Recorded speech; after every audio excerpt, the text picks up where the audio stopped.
All right. Once again, ladies and gentlemen, um, we're moving on to chapter 12, where we are discussing sentencing. We're still in section 3, which is the court processes. So we're in chapter 12. And I know after chapter 12, let me see. And yeah, so we're still in court processes, and we'll be in court processes at least until chapter 13, if I'm not mistaken. But let's focus on chapter 12 right now. Sentencing.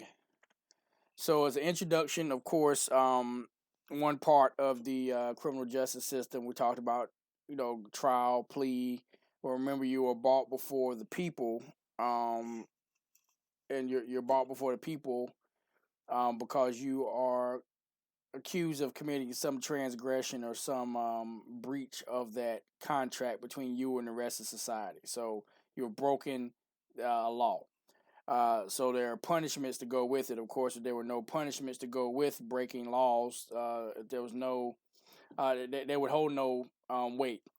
So this chapter we're going to talk about sentencing or punishment. So we're going to talk about two different schools of thought. So we talk about why punish. Um, so the book talks about goals of sentencing first and foremost. Talks about sentencing guidelines. Now, anytime you hear sentencing guidelines, what that means is there's some type of statutory guideline used to sentence um, convicted offenders in the court system. So before we had sentencing guidelines, sentences were kind of given out arbitrarily. And of course, in America, we know that the great black eye or birth defect of America is slavery and racism. So, of course, if there was nothing holding judges back from being arbitrary or unfair or biased, who do you think was getting sentenced more harshly? So, a lot of jurisdictions, all jurisdictions, including the federal government, have structured sentencing or sentencing guidelines that govern how a person is going to be sentenced. And we're going to talk a little bit later about what they use to govern sentencing. But before we get into that, let's talk about why punish. Of course, punishment. If you have a rule that can be broken without punishment, how is the rule enforced? So the rule is actually enforced through punishment.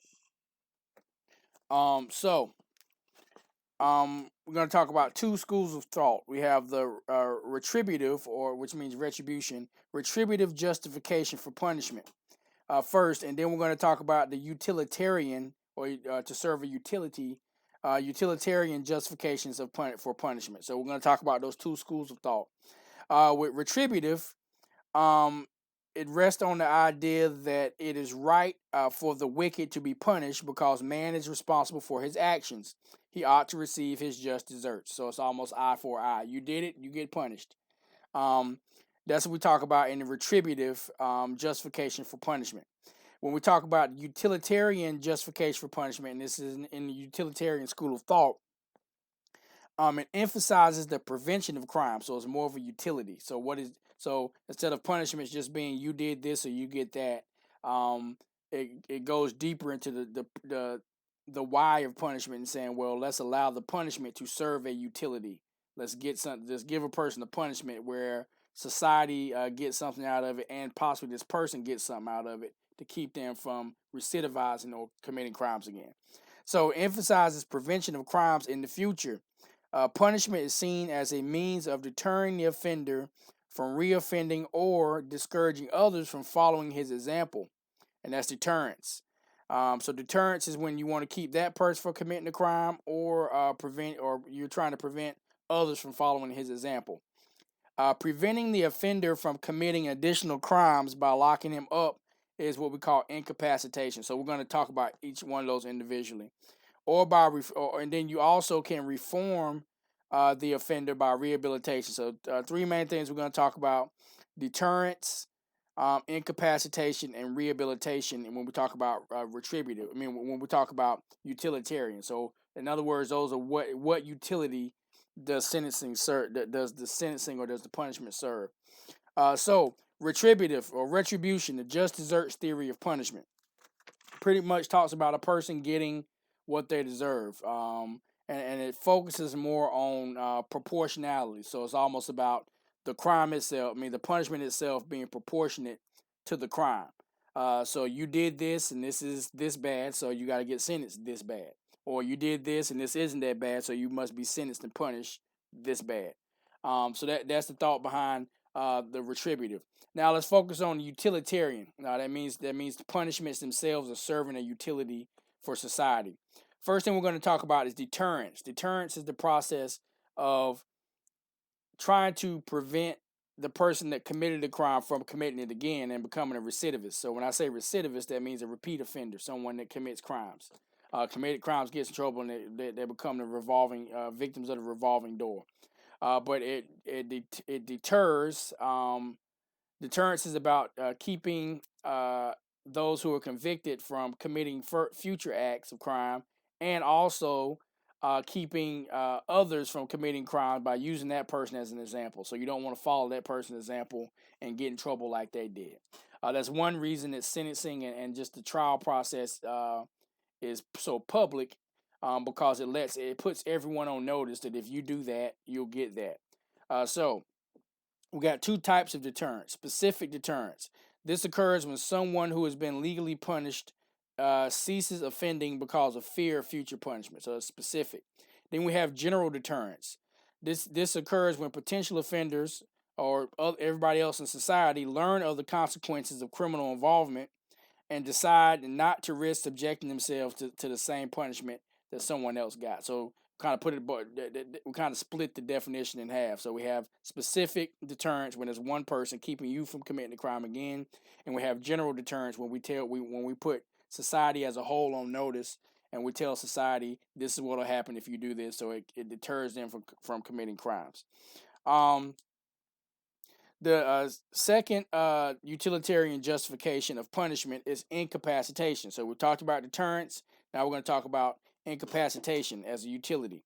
And this is sometimes referred to as isolation, neutralization, or predictive restraint. Incapacitation involves locking up or otherwise physically disabling dangerous or high-risk offenders to prevent them from committing crimes in the future. Collective incapacitation. This is one type of incapacitation. It refers to the incapacitation of all offenders found guilty of a particular type of crime without regard to their prior record or other personal characteristics. So that would be like sex offenders. The certain ways they can incapacitate sex offenders, just jail, and when they get out of jail, because they're classified, they're going to always be watched or be limited. Now, that's not perfect incapacitation, keeping it from committing it again.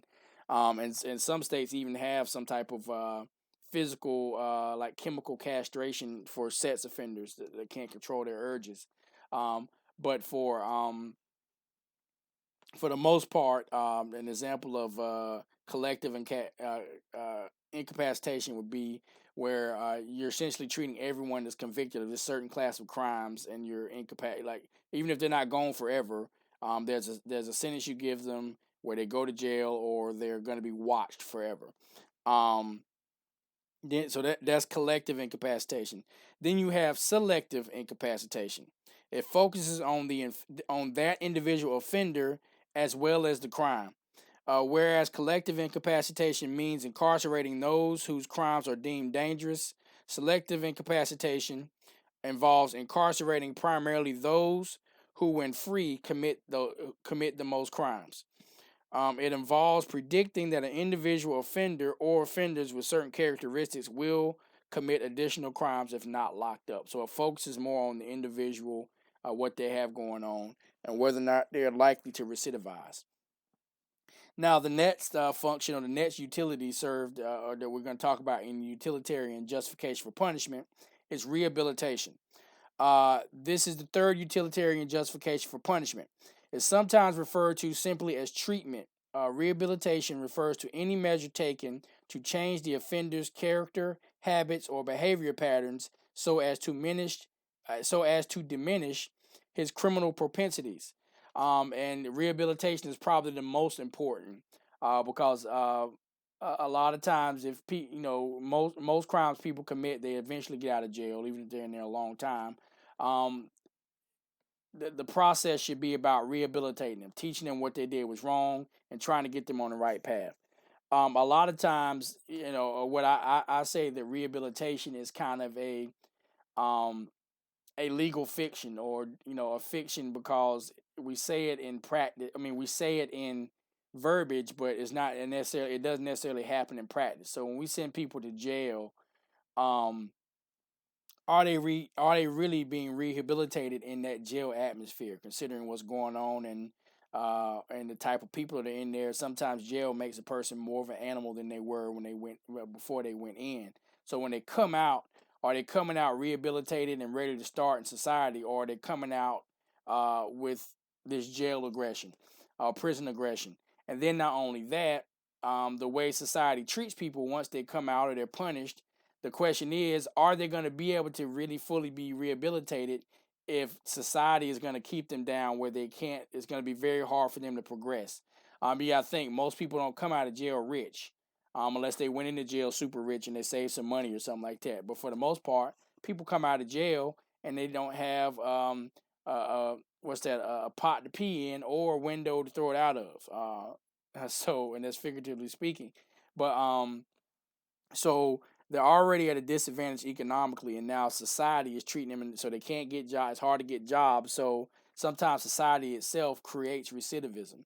Um, but rehabilitation at least tries to get them on the right track and get them on the right means of mode of thinking. Some things they do in prisons to rehabilitate people, prisons and jails, especially prisons, is there's job training. People can get degrees. They can specialize in certain fields and get licensed in certain fields like welding and stuff like that. Also, if they have drug issues, a lot of people, you'd be surprised, they're in jail or they're in prison or they're being punished because their underlying issue is drug abuse or drug addiction. So what happens is they get drug treatment while they're in prison, and it's meant to try to keep them clean. And that's the one thing that I like. Of course, utilitarian justification of punishment is actually more useful and is more used today. And it's a school of thought I share, because most people who commit crimes are not bad, are not the devil incarnate. They're not bad people just in and of themselves who they are. Some people have committed crimes because of the situation they're in. So because of their current situation, they felt it necessary to commit a crime. I was last week. I had a client who was charged. She was like a habitual shoplifter and she was charged with felony habitual misdemeanor larceny, which if you got a whole bunch of misdemeanor larceny convictions, when you get charged over a certain amount of times with the same thing, you now turn into a habitual misdemeanor larceny, which is upgraded to a felony. So I asked her, when she's stealing from these places, it's always grocery stores. It's not retail, not clothing retail and stuff like that. And she said she's had problems with employment. She's a single mother. She has kids, and she can't. It's hard for her to take care of them. So my next question is, what did you get caught taking? And she's like, well, I was in the grocery store. I think it might have been Food Line or something. And it was food items, which is much different from someone stealing makeup from the Mac counter. As I said in open court, I said that's selfish. But when you got kids and you're trying to eat and you can't make ends meet, you might pocket some peanut butter and some bread, right? Not saying not justifying it, but you're at least mitigated because of your situation. So a lot of people aren't really bad; they're just doing what they feel is necessary right there in that moment. Even drug dealers, they because of certain things in our society, certain segments of our society are locked off to the same amount of progress and opportunity as other segments of our society. So if you feel disenfranchised and locked off from opportunity, you're gonna you're gonna resort to something that's fast money. Okay, well, I can't pay my bills, can't do this, but if I move, if I sell crack on this stoop every day, I can go home. If I have a good day, I might make $5,000 as a corner boy, not even upper management or even the supplier or distribution of the drug, but I might make $5,000 a day as a corner boy. and that's a day, depending on when they, what days they're out there. So if I can make that type of money, for essentially giving people what they're in the market to give, it's not like they're out there making people smoke crack. These people already smoke crack. You're just a supplier. If you don't have it, guess what? They'll go to someone else. But so essentially, you're just providing what people already have appetite and demand for. Um, and it's easy money. So the thing about it is it can become a cycle, a vicious cycle, because what happens is this one generation of people, they do it and they make money, and then the younger people behind them that are also in the same disenfranchised neighborhood or area see that as a way out. Like, wow, he came up off of it. I can't wait to be like him when I'm older. So now you have now it's another generation and generation after that that are looking at these guys as heroes, and they want to do it as well. But none of them are bad. Now, bad, I know drug dealers. You got them in your family. A lot of you probably everybody got a drug dealer in their family, and somehow you don't even know. He's a good person, but he just sells weed or cocaine, and he makes a living off of it. So the crime in of itself is not what we would call mala in se, or bad just in of the act itself. It's what we call mala prohibita, meaning it's bad just because the law says it's not allowed. The law prohibits it. They're not bad people. Now, of course, with drug dealing, there's a measure of security you have to have, and there's violence because there's a black market.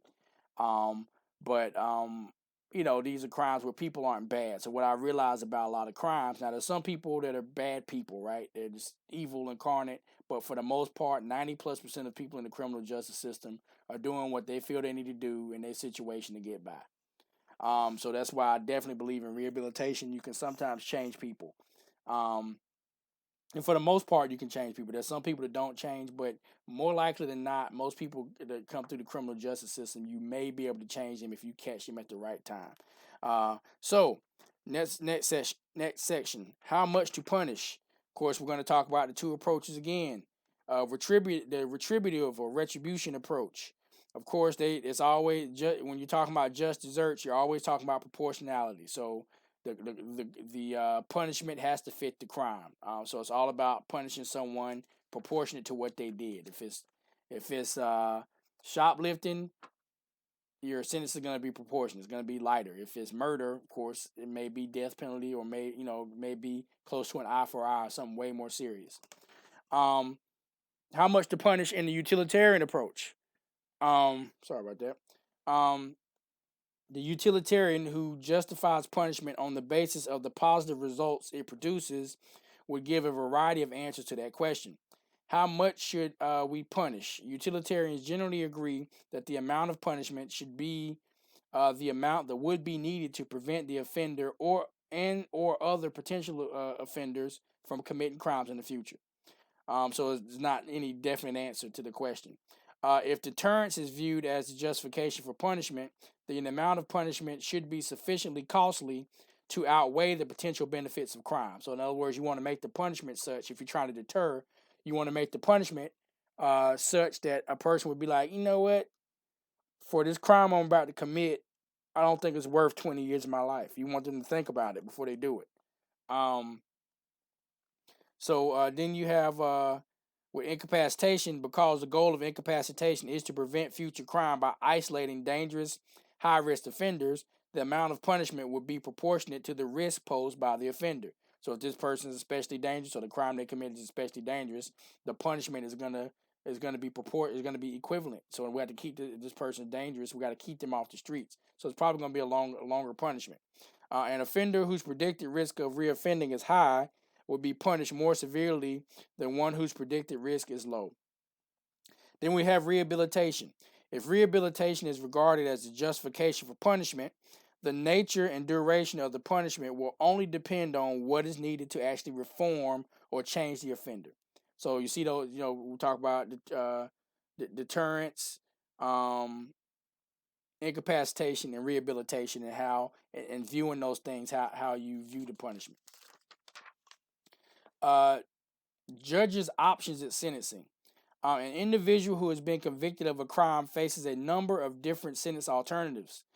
Depending on the seriousness of the crime, the offender's prior criminal record, and the willingness of the judge to experiment with alternative sentences. So the two main things we talk about that were just stated, and these are the two main elements that are considered in almost every structured sentencing guideline or sentencing guidelines across the board in almost any jurisdiction you're in. The first element is the criminal background or history of the individual, a defendant. So that allows the court system to take into account this person individually and what they did or what their past is. Um, so that's the first element that's considered. The second element that's considered is the classification of this or the seriousness of the crime itself. So in every jurisdiction, crimes are classified. You have your certain levels that are classified as the lower levels, and you move up in tiers. So with in North Carolina, so for misdemeanor purposes, I'll start off with misdemeanor.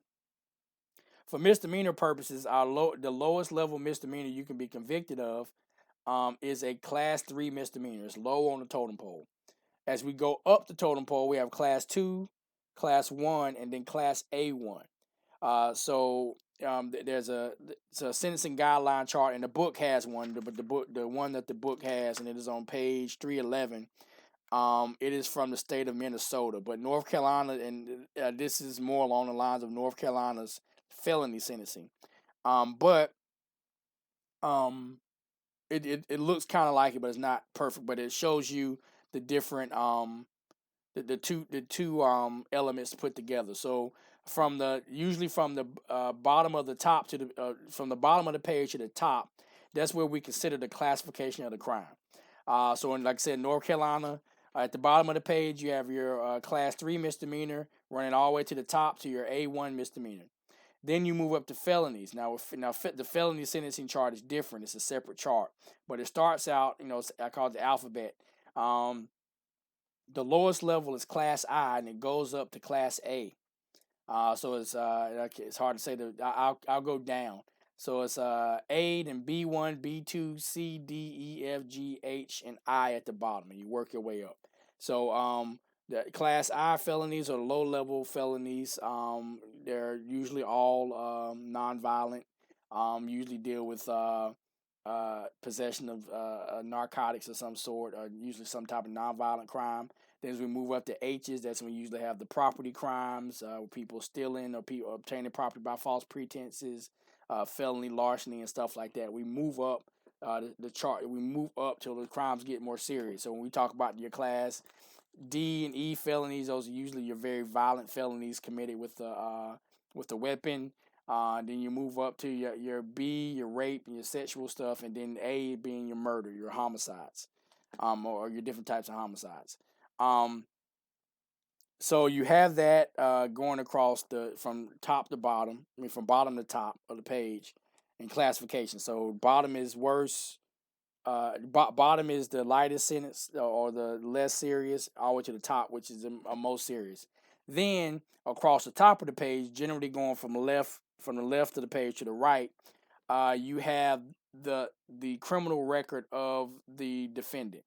So the criminal record classification is usually there's always some type of equation or something that goes into it. But the simplest would be North Carolina's misdemeanor sentencing. So in North Carolina misdemeanor sentencing, if you have no convictions whatsoever, this is your first time, you are level 1. So the far left is level 1. If you have between 1 and 4 convictions, you are a level 2. So you're sentenced as a level 2. Moving from left to right.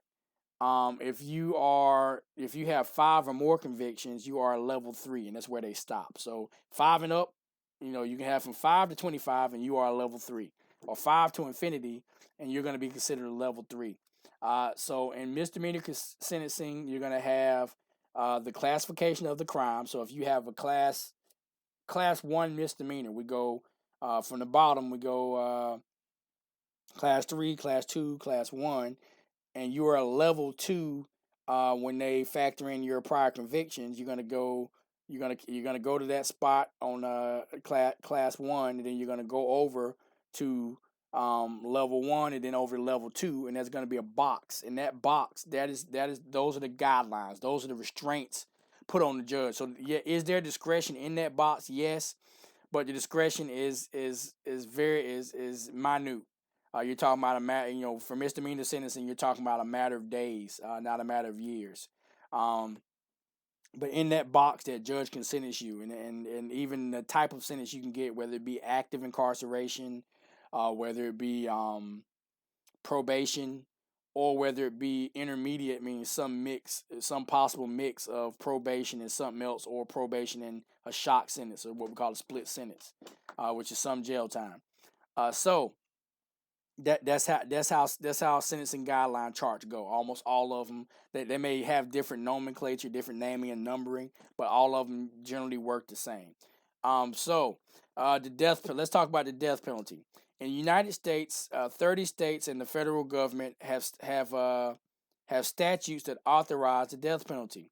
States without the death penalty are Alaska, Connecticut, Delaware, Hawaii, Illinois, Iowa, Maine, Maryland, Massachusetts, Michigan, Minnesota, Nebraska, New Jersey, New York, North Dakota, Rhode Island, Vermont, Washington, West Virginia, and Wisconsin. The death penalty is also outlawed in the District of Columbia. If you notice, North Carolina was not mentioned, so North Carolina is a death penalty state.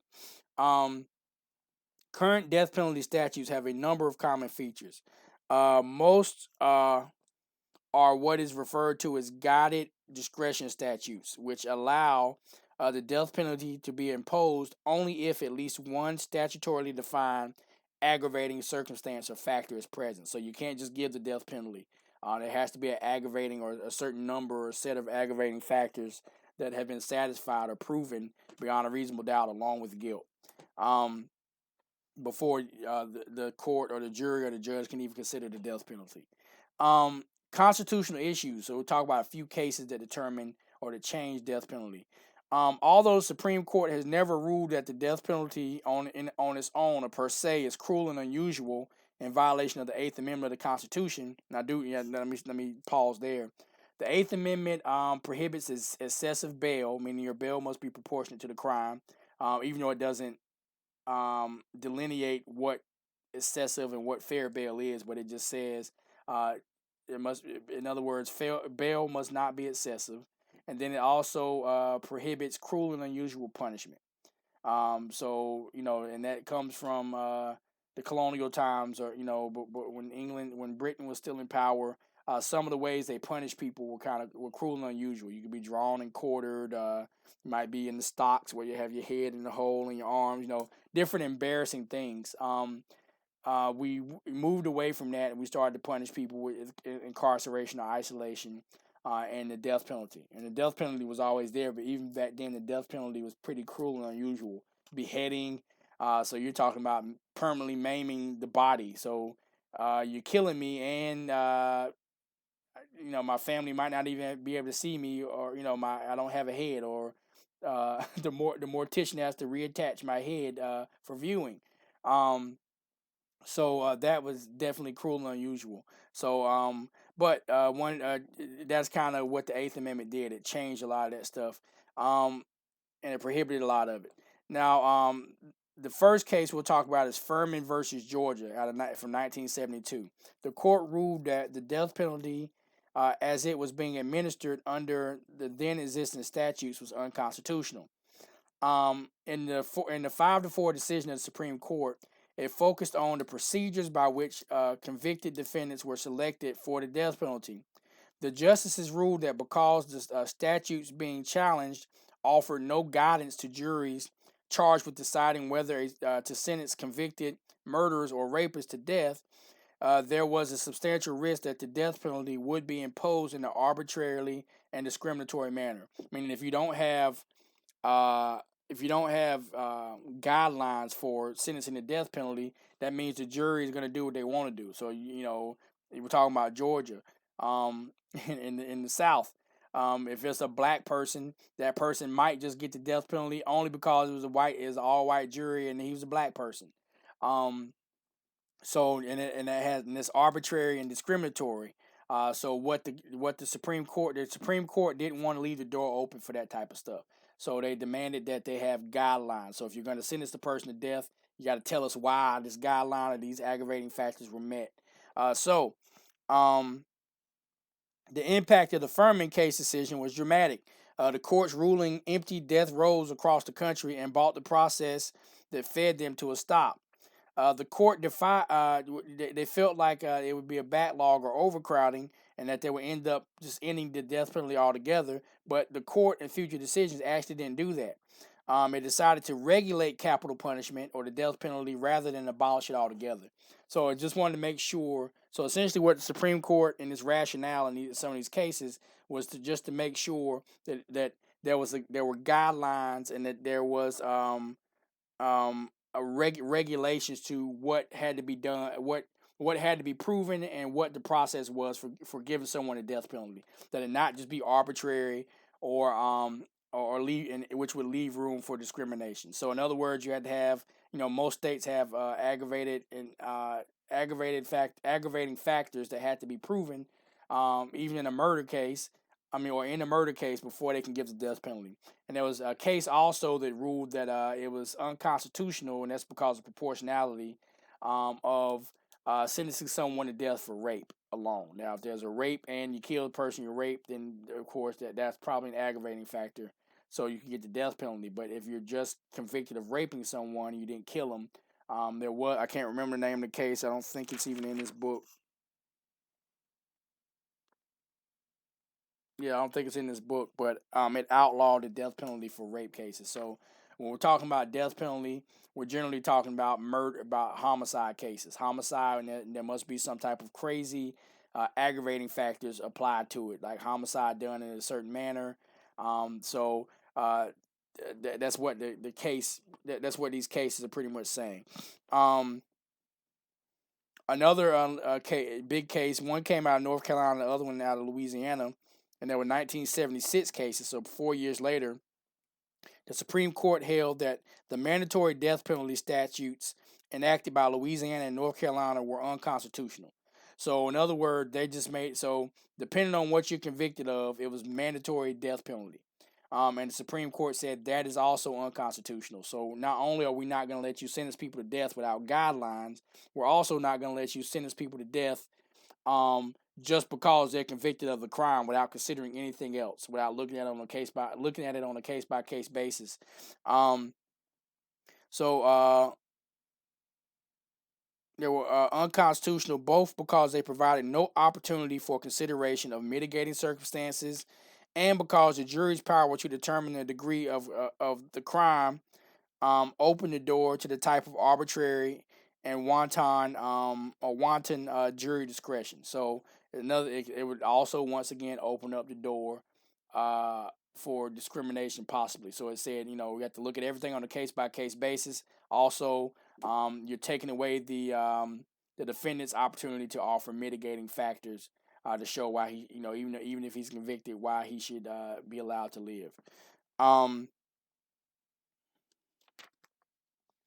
So that's what created guided discretion statutes. And that pretty much means that the death penalty can be imposed only if at least one statutorily aggravating circumstance is present. So that's what created that. So it's discretion, but it's guided discretion. Like you can only do this if you find these a certain set of aggravating factors. So out of these cases, that's where that came from. So the Supreme Court ruled that the guided discretion death penalty statutes adopted by Georgia, Florida, and Texas did not violate the Eighth Amendment's prohibition of cruel and unusual punishment.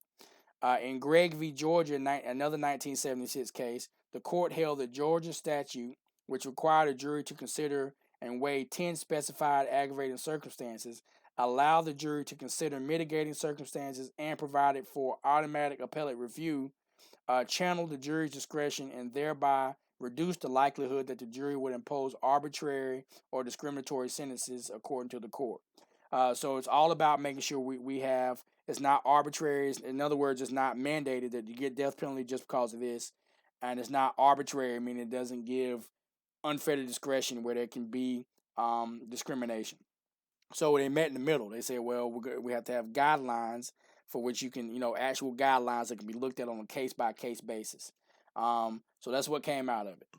So that's essentially what guided discretion statutes did, is they gave guidelines for imposing the death penalty. Now let's talk about incarceration, which is the next type of penalty that can be given.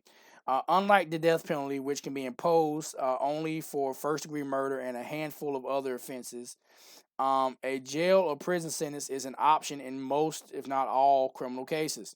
This includes misdemeanors as well as felonies. In some offenses, a prison sentence is not simply an option, it is required, it's mandatory.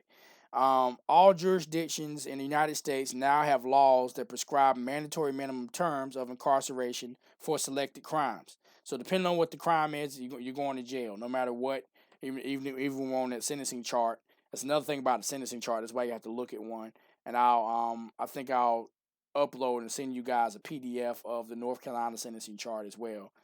So you'll see it's color coded, and it shows where in certain situations, like your not only is your sentence or the type of time you can get in there, but whether or not it's active or probationary or intermediate is also the type of punishment you can get. So as you go higher up the list, you start to lose the probation part and the probationary discretion and the intermediate sanction intermediate punishment discretion, and it just says active. So whatever you're convicted of, so that's kind of along the lines of a mandatory minimum. That means you're going to jail. Almost all states have mandatory sentences for repeat or habitual offenders and for crimes involving possession or use of deadly weapon. Most states also require minimum prison sentences for certain types of drug offenses, like trafficking, selling drugs to minors, or selling drugs within a certain distance from a school. At the federal level, more than 100 crimes are subject to laws requiring anywhere from 2 to 20-year minimum sentences. Mandatory minimum sentence. These are tough on crime laws that limit the options available to judges sentencing. They generally require the judge to sentence the offender to prison for a specified period of time. So, in other words, you're going to jail.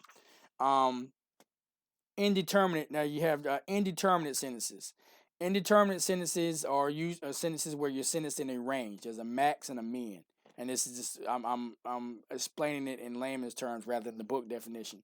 But in indeterminate sentencing states, the legislature specifies a minimum and a maximum sentence for a particular offense or category of offenses.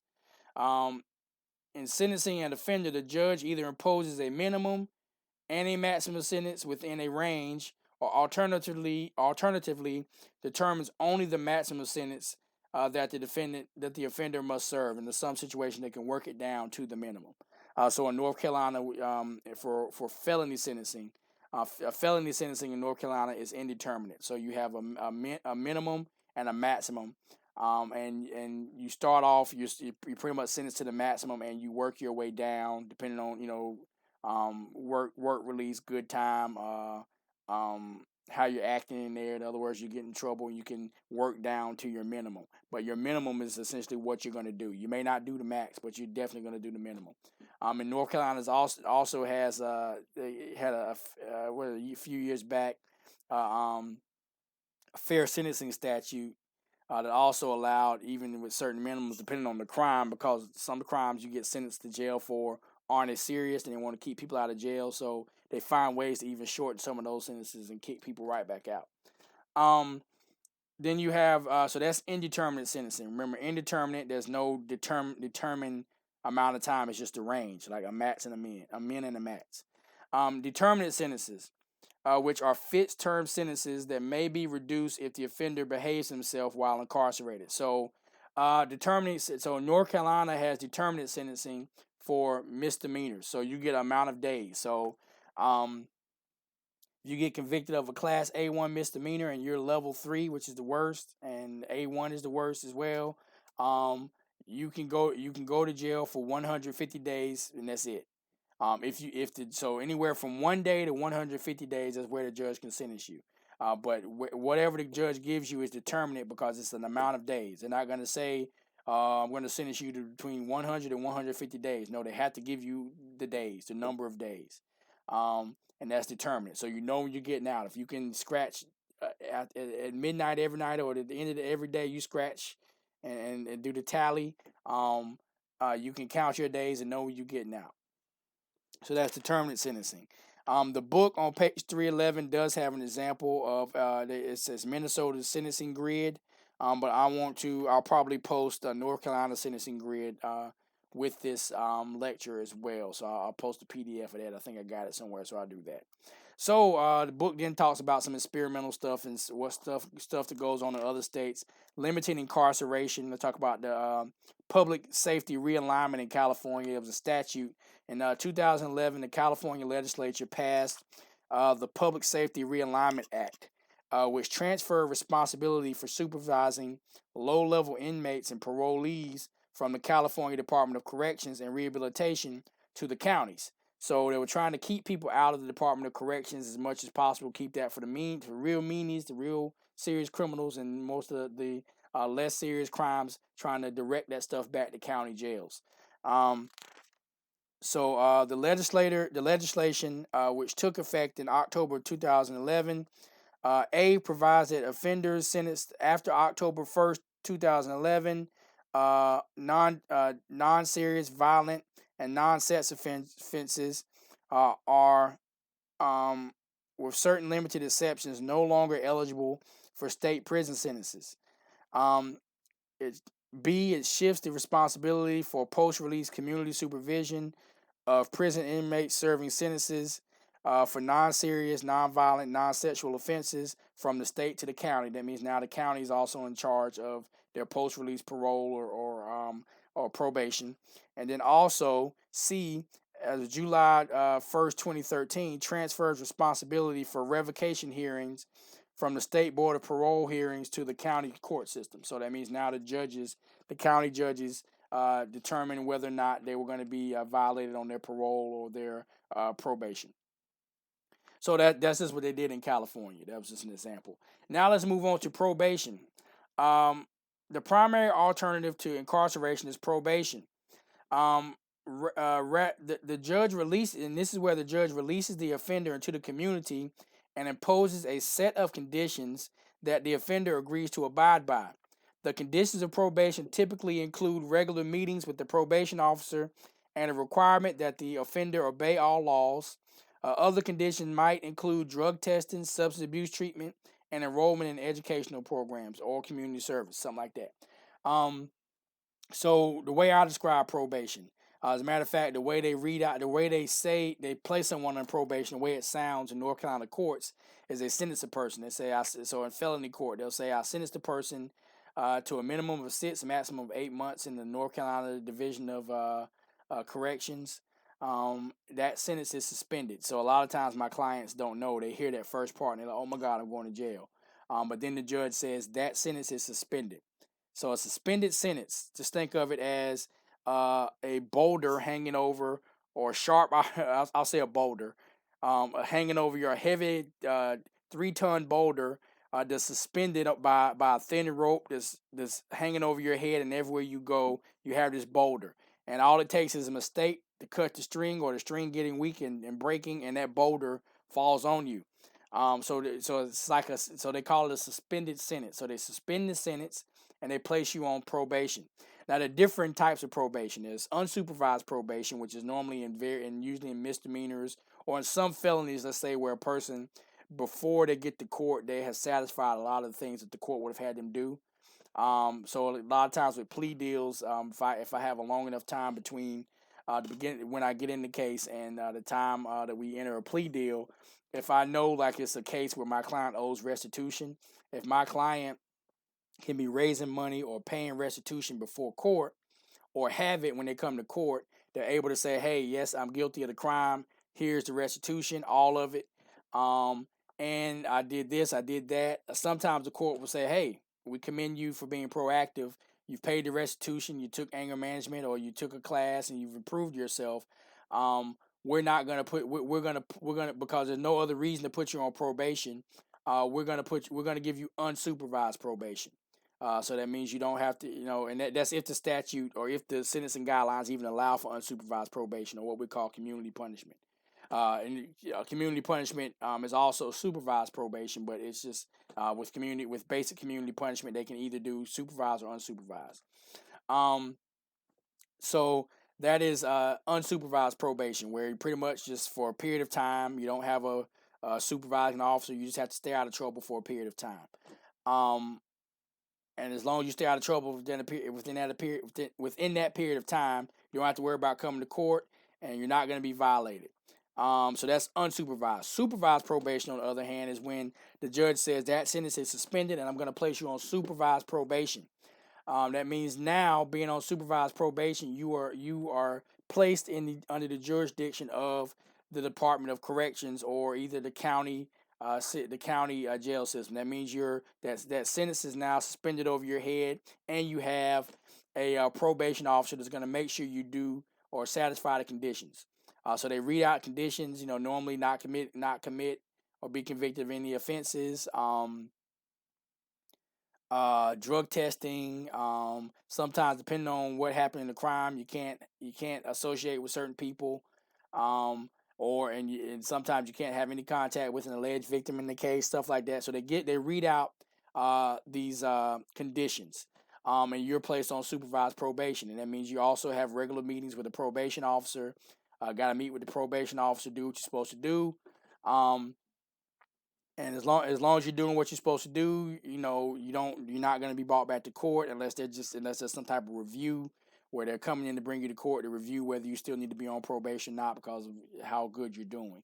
And sometimes they set review dates so that way the court can take you off probation earlier than what they assign you for. So not only do they place you on supervised probation, but they give you a time. You're going to be placed on supervised probation for 18 months, 12 months, 18 months, 24 months, or however long. Now, if it's over a certain period, and normally the longer periods of supervised probation are all usually depend on what they're charged with and what the restitution is. Because part of your probation, you're also going to have to pay back restitution. So you're going to have to make that person whole. So as a part of being on supervised probation, the supervising officer is also in charge of scheduling how you pay it back. Usually it's monthly. And there are also supervision fees involved in that as well to go back to the budget for the Department of Corrections. So the supervision fees and their restitution and court fees. If you have a court-appointed attorney who's going to turn in a fee application for their hours, you're going to pay that back too. All that's going to be in there. So if you have some astronomical court fine and restitution, and it's crazy because usually restitution is what makes it high. Normally court costs, appointment fees, attorney hourly rates or fees based upon the rates, and just normal fines that can be extra. Normally those are within a certain range. They're never going to be that high. What makes what you owe to the court system as a probationer high is usually restitution. So if it's some crime where someone had medical bills and it's astronomical, or there's property damage or something like that where now you owe $20,000 in just restitution alone, but that's going to justify the court placing you on a longer period of probation, and it's supposed to be fair to allow you to pay the restitution back. So $20,000 in 18 months ain't happening, right? Because the court wants you to pay it back. Because otherwise, how's the person going to be made whole other than the state paying that or taking care of the person? So and sometimes they can even move it to a civil judgment, which means it goes on your credit as an indebtedness that you didn't take care of. But they want you to pay that money back. So that can also be a part of probation. So they suspend the sentence, place you on supervised probation, and you got to meet with this officer every month. Now, what is the process if you violate probation? Like if you don't do one of the conditions, or you mess up, catch a new charge, have a dirty urine sample or something like that. In that situation, a lot of times before probation officers violate you, usually within their office, they have they give you they essentially give you some leeway. Like there's a warning sometimes, depending on what it is. Like now with stuff like catching new charges or absconding probation, meaning running from probation and not being able to be found, you don't get any leeway. You make that mistake, they're going to file a violation against you. But other stuff like dirty urine tests and stuff like that, or missing an office visit, they'll usually give you they'll give you a warning about that. But if it becomes repetitive, then they have to add that to the violation. So the whole time they're keeping up though. They know you missed. They know you did this. They know you had a bad urine sample and everything. And the process for filing a violation, they can't just willy nilly do that. They have to go through the court system and get a warrant and essentially show probable cause as to why they have to have enough of an allegation in the probation violation. It has to be signed by a judge. They have to be sworn. It's an affidavit that says these are the conditions they violated, so it's actually enumerated. And then they file the violation through the courts, and they can get a warrant to arrest the person. And they go arrest the person for violating probation. They bring them to court, and the person is now the standard of the burden of proof is different. It's lower. It's not, but they don't have to prove that this person violated probation beyond a reasonable doubt. But it is a decently high standard. So it's between probable cause and beyond a reasonable doubt. Definitely they have to prove they still have to prove this person did it. They don't just walk into court and say they did it. The offender still has the opportunity to challenge the violation, just like they would challenge a regular crime. If so they still have their day in court. It's just not rubber stamping people. So they have rights. They have a right if they're incarcerated. To a probable cause hearing or setting to make sure that the violation itself it wasn't filed in error, doesn't have any mistakes that would kill the violation and cause it to be dismissed. So they have all those rights. But then they get brought back to court, in which they have a hearing. Sometimes the offender can just say, "Yep, I had bad piss tests and I did this, I did that. I admit. Please keep me on probation." And the judge has the option to either extend the probation, well, keep the person on probation for that period of time, keep the person on probation and extend it so they can continue to do things or pay the money back, because they can also be brought in for not paying the monies. So paying that money back is also a part of probation. So the judge has the option of that, or they can revoke the probation, end the probation, and put the person in jail.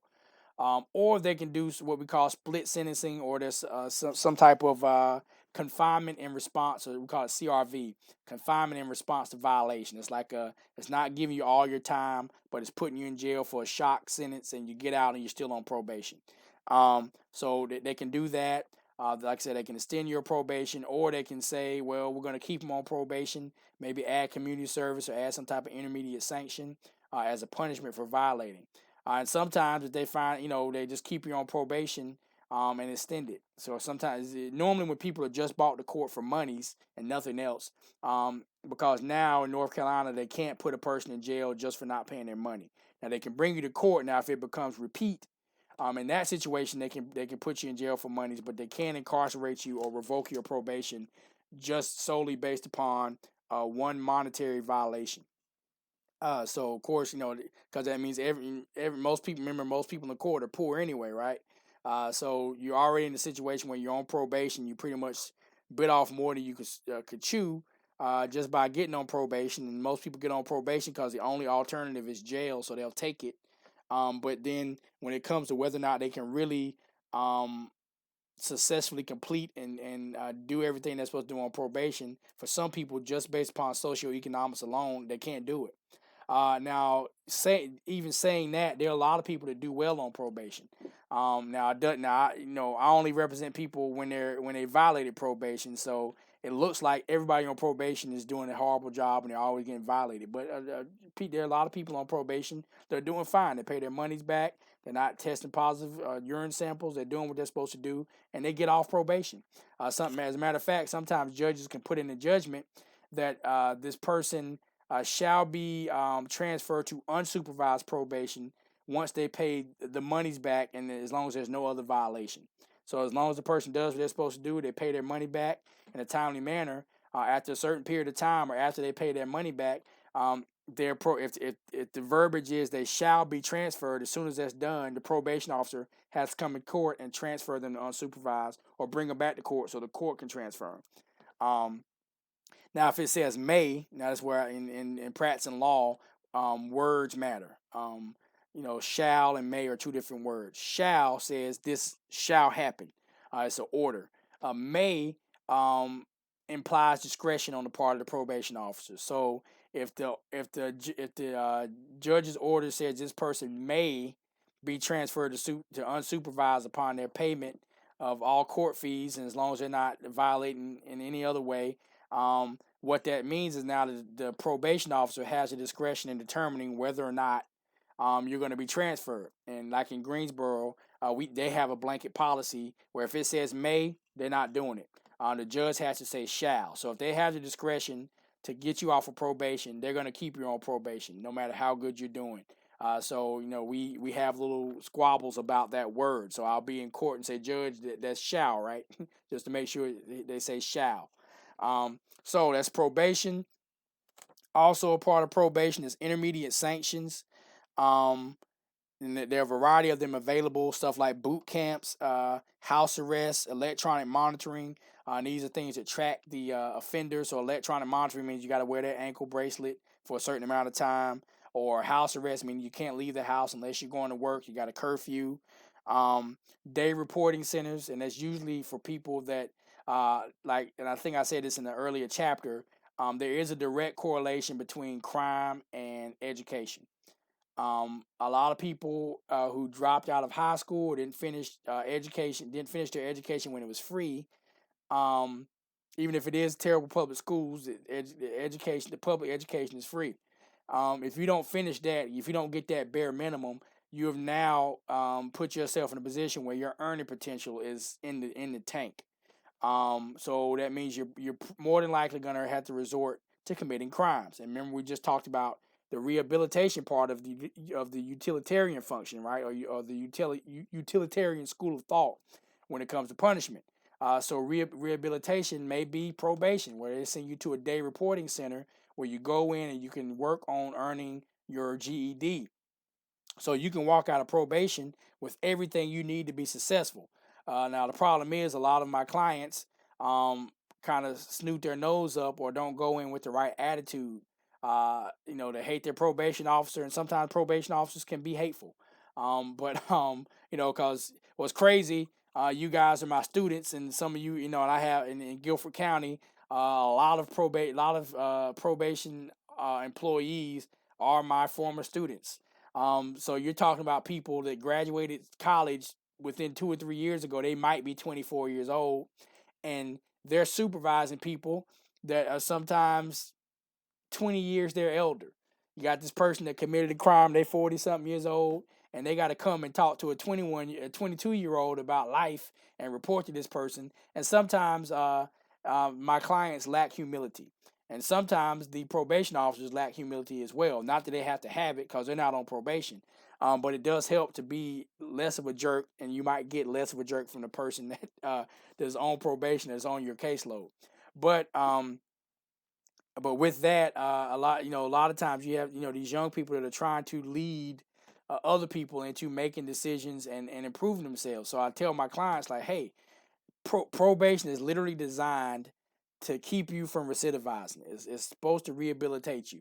If they're putting you in these programs for drugs, go to it. You smoke crack, stop doing that. It's not good for you.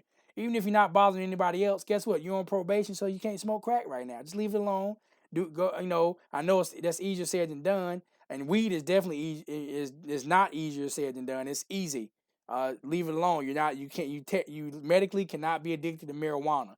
You might like the way it feels, but your body is not addicted to marijuana. You just like it, and you do it because you're being a deviant, and you know you're not supposed to do it, but you're like, I want to smoke weed anyway. And not that I'm hating on weed. I'm actually a proponent for legalizing it. But if you're on probation, you gotta leave it alone. You have those people that just want to do that and not change. It's like, hey, but if you take this program, you can learn some different behaviors. Take this anger management so you can learn how to cope with anger, because life ain't gonna get easier, and you're gonna have angry situations, but it's how you cope with it. And guess what? You also didn't finish high school, so if you play your cards right, you can walk out of probation with a whole GED. And go further and do more with that, and maybe from there, now that you got a GED, that will qualify you to maybe go to trade school or do something where you can learn a trade, because you normally can't even get trades without at least a high school diploma or a GED.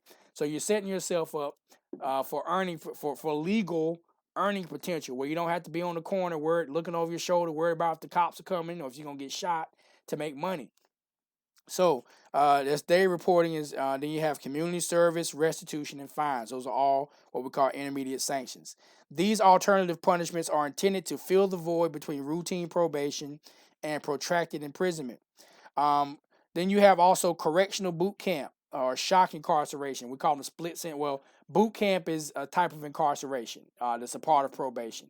Then you have split sentences, which is shock probation or shock sentencing, where as a part of your probation, you got to do like an amount of days active, and then you get out and you're on probation. So that's all. That can be a sanction at the beginning of your probation when you're sentenced, and it can also be a sanction if you violate probation and the court's trying to figure out what to do with you now that they found that you violated probation. So that's something that's short of like your full active sentence.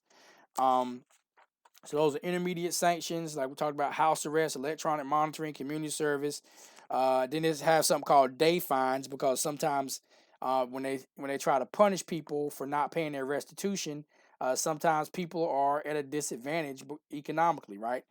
So they kind of break it down to where they make it based upon what your earning potential is and what you will earn in a day. So they call it the day fine and an honest day's work. So you pay it back like that. There's part of the chapter talks about the future of intermediate sanctions. Not necessarily going to go into that. Also, how do judges determine? How do judges decide? Modeling the sentencing process, and that's also a part of structured sentencing. Um, so, of course, we talked about that of offense seriousness, or the classification of the offense, and the prior record. Those are the two main elements to go into determining the sentence, or at least the sentence category you're going to be in. There are also other characteristics. Yes, racism is still there. Even with highly structured sentencing and sentencing guidelines, there still is racism, and they still found that people of color are still sentenced proportionally higher than white offenders, even though not by much, because the guidelines lock you into a box. Well, we're only talking about maybe a matter of months, but the disparities are still there. And also said men are also sentenced much harshly than women. Young adults or middle-aged offenders are usually sentenced harsher than teenagers or older adults.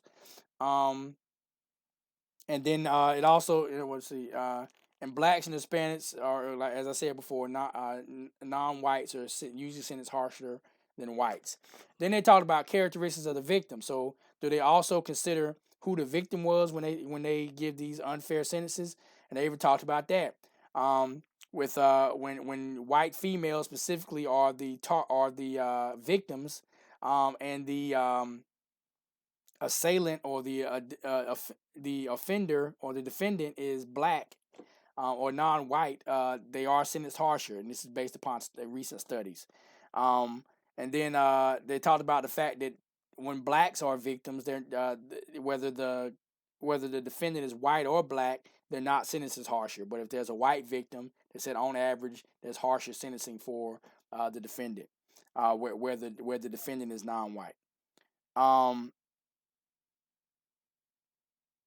Matter of fact, they said defendants convicted of killing whites in Georgia were more than 4 times as likely to receive the death sentence as defendants convicted of killing blacks. And that's based upon studies. That's the one thing about the court system, because of clerks and everyone that's in the process keeping track of everything that happens.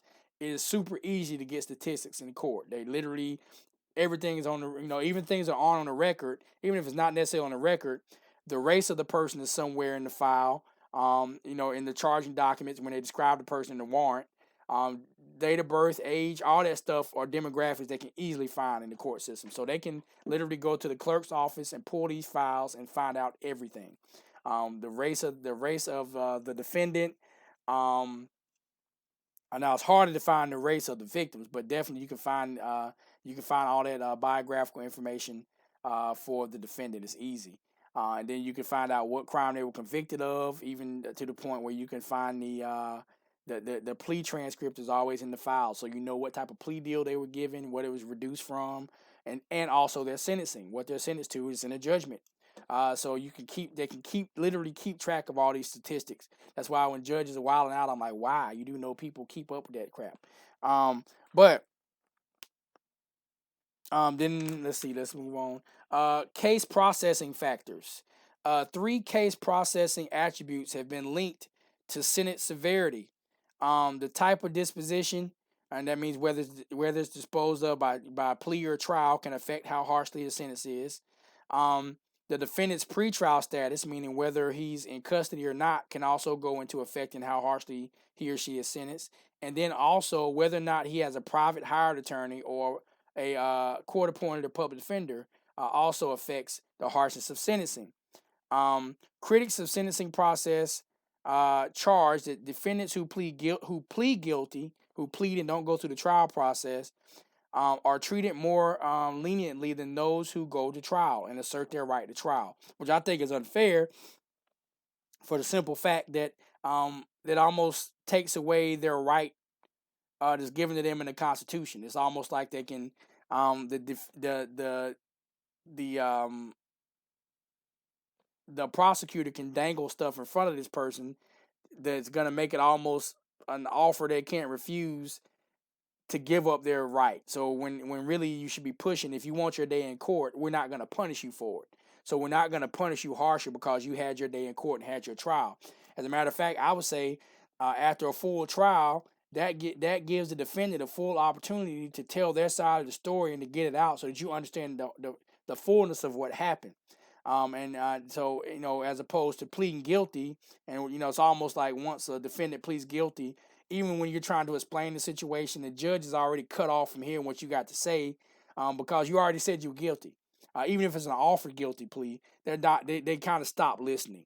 They do listening, but I've noticed, like, they'll listen to the victim and be all in their face looking, Then we get talking, they get to writing and doing stuff. It's like, you're not even hearing what I'm saying. It's disrespectful, but it happens. So people are treated harshly, and they said, based upon how they dispose of their case. And when they go to trial and lose, they're sentenced harsher. And if they plead before trial, they're sentenced more leniently.